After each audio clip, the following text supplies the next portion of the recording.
سونے کے وقت کی کئی سنتیں ہیں۔ ان میں سے ایک یہ ہے کہ سونے سے پہلے ہر طرح کی آگ بجھانے کے بعد ہی سوئیں۔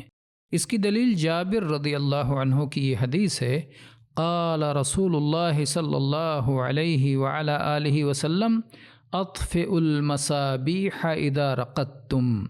صحیح بخاری حدیث نمبر 5624 اور صحیح مسلم حدیث نمبر 2012۔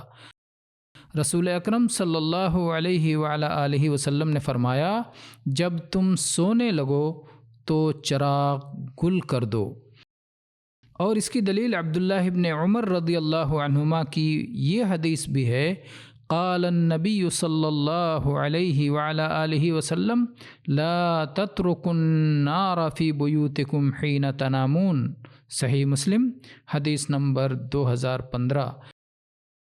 رسول اللہ صلی اللہ علیہ وعلی آلہ وسلم نے فرمایا کہ جب تم سونے لگو تو اپنے گھروں میں جلتی ہوئی آگ نہ چھوڑا کرو، اسے پوری طرح بجھا دیا کرو۔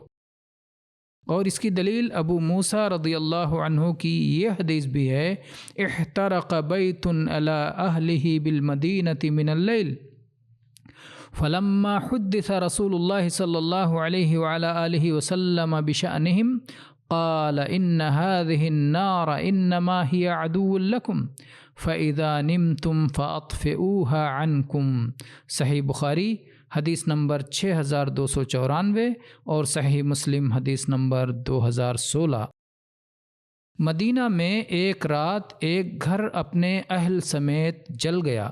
جب رسول اللہ صلی اللہ علیہ وسلم کو ان کے بارے میں بتلایا گیا تو آپ نے فرمایا، یہ آگ تمہاری دشمن ہے، تو جب تم سونے لگو اس کو بجھا دیا کرو۔